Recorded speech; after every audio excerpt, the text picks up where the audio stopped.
Halo, jumpa lagi masih bersama dengan Ibu, masih di channel yang sama ya, masih di Indonesia Asik, mengupas bahasa Indonesia secara mudah, menyenangkan dan tentunya asik. Oke, kali ini di video ini Ibu akan menjelaskan materi mengenai surat lamaran pekerjaan. Apa itu surat lamaran pekerjaan dan kenapa dibahas di kelas 12? Nanti akan kita bahas ya. Untuk lebih dalam lagi, Ibu berharap kalian simak video ini dengan baik dan perhatikan, jangan dipercepat apalagi di stop ya. Kalau materinya belum selesai kalian simak. Oke, langsung saja pada pengertian surat lamaran pekerjaan ya. Seperti biasa, Ibu akan menjelaskan dulu pengertian surat lamaran pekerjaan menurut para ahli ya. Menurut Kemendikbud ya, di 2017 halaman yang pertama, surat lamaran pekerjaan adalah surat yang berisi permohonan untuk bekerja di suatu lembaga, perusahaan ya, ataupun perseroan terbatas ya, atau yang sering dikenal dengan istilah PT ya. Jadi yang pada umumnya memiliki bagian-bagian berisi identitas diri, jasa yang akan dilakukan, pendidikan, hingga keterangan keahlian dan pengalaman ya.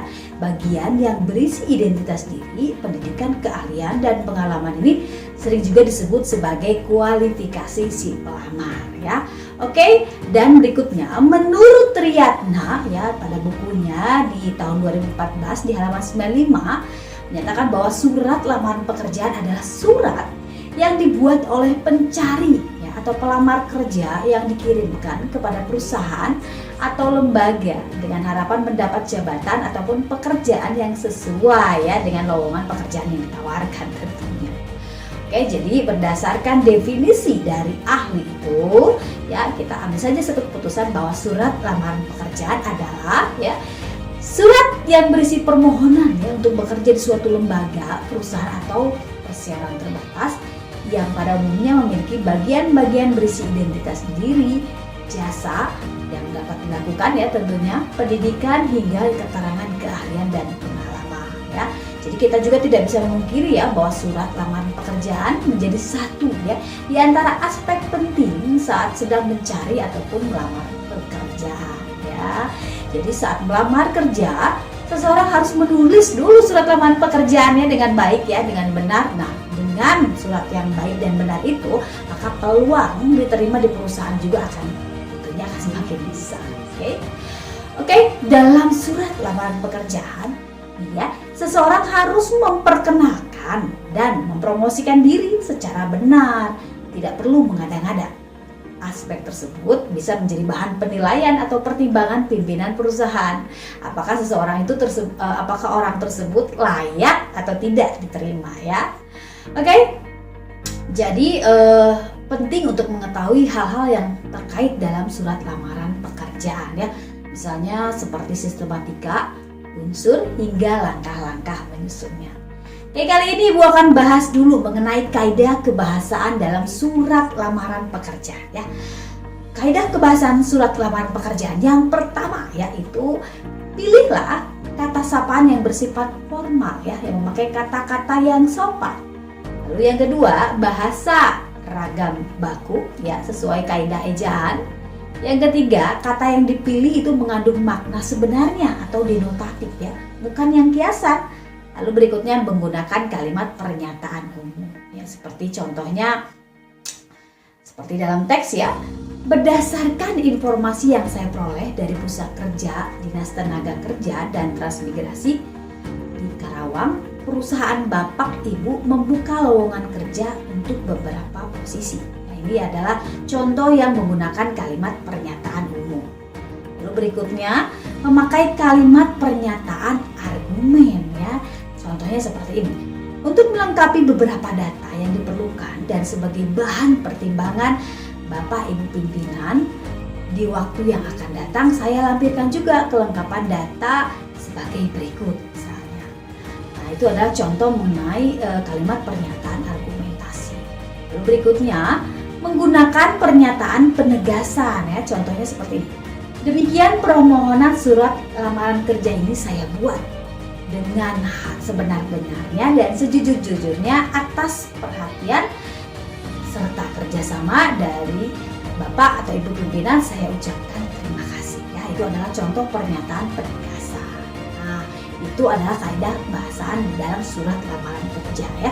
Jadi hal ini karena surat lamaran pekerjaan ini bersifat formal dan ditujukan kepada instansi secara resmi ya. Jadi tata bahasanya pun ya tidak seperti ditujukan kepada teman sebaya ya. Jadi tidak seperti surat-surat surat biasa ya, atau surat izin dan lain sebagainya, tapi ini lebih bersifat formal ya.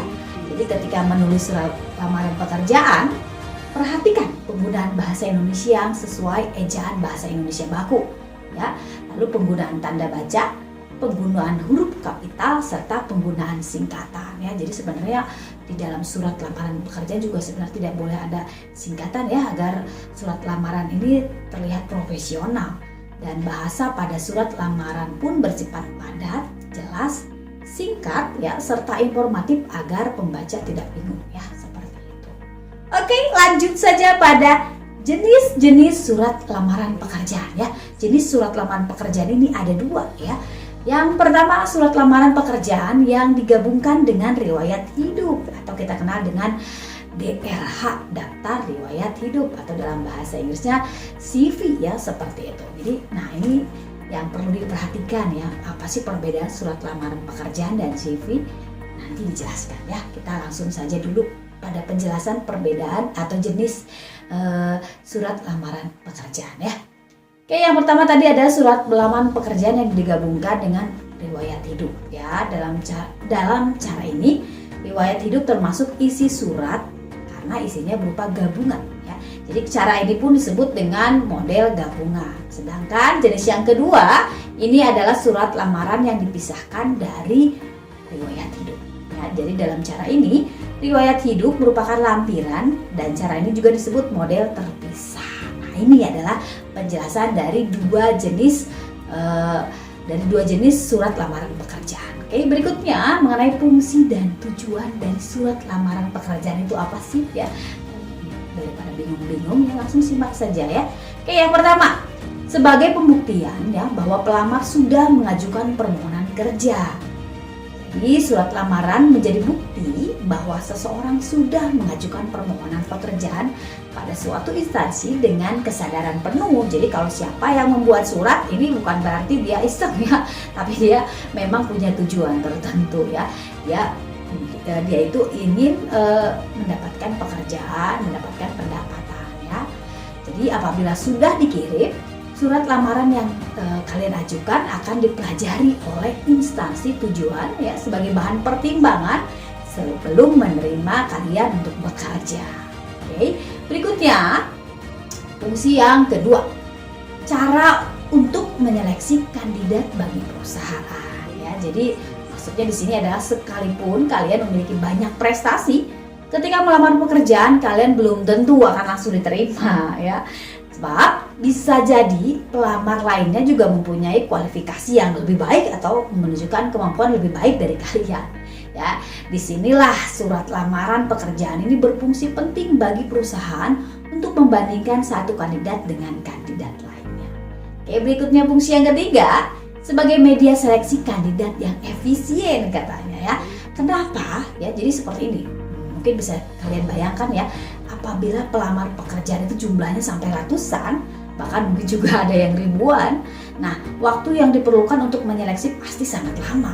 Sementara perusahaan sangat membutuhkan ya dalam jangka waktu yang cepat membutuhkan karyawan baru. Tapi kalau karena jumlah yang melamar itu banyak, nah butuh waktu yang lama ya. Nah, jadi dengan surat lamaran pekerjaan ini mempermudah ya perusahaan untuk menseleksi ya. Oke, lanjut pada ciri-ciri surat lamaran pekerjaan. Ciri-ciri yang pertama, terdapat tempat, waktu, dan tanggal pembuatan surat ya. Jadi diharapkan waktu dan tanggal pembuatan surat juga adalah yang terbaru ya.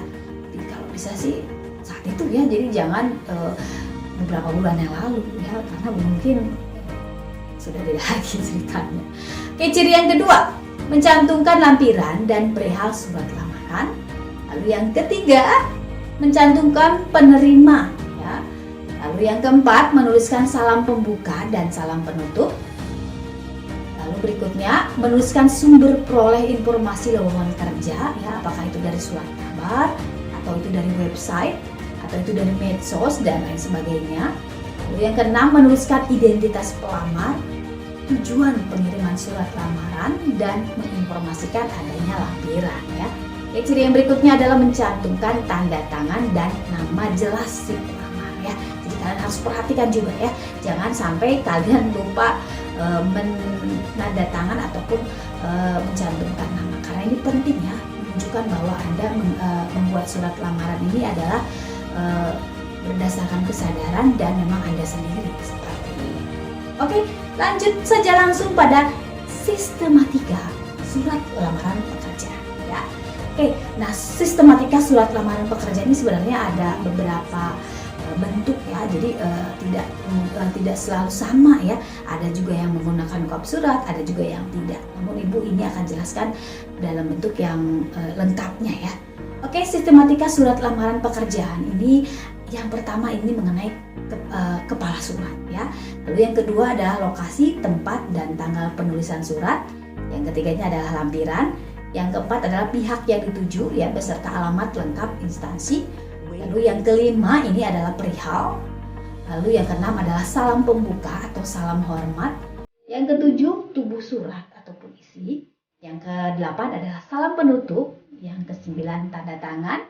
Kesepuluh nama lengkap pelamar, dan yang terakhir adalah lampiran berkas ya. Jadi sistematika yang seperti ini umumnya ada yang sama, ada juga yang berbeda ya, seperti itu.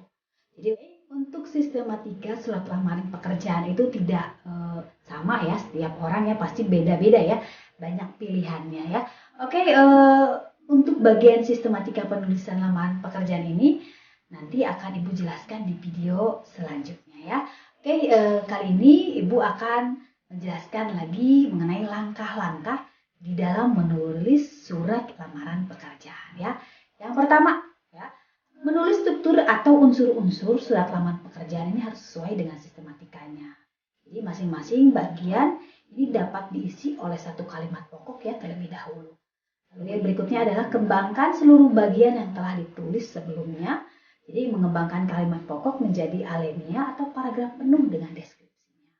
Jadi kita abaikan dulu lah berbagai hal yang tampaknya salah ya, misalnya seperti ejaan, kalimat yang tidak efektif dan sebagainya. Pokoknya intinya tumpahkan saja ide-ide kreatif kalian ke dalam tulisan kalian tanpa ragu sedikit pun ya.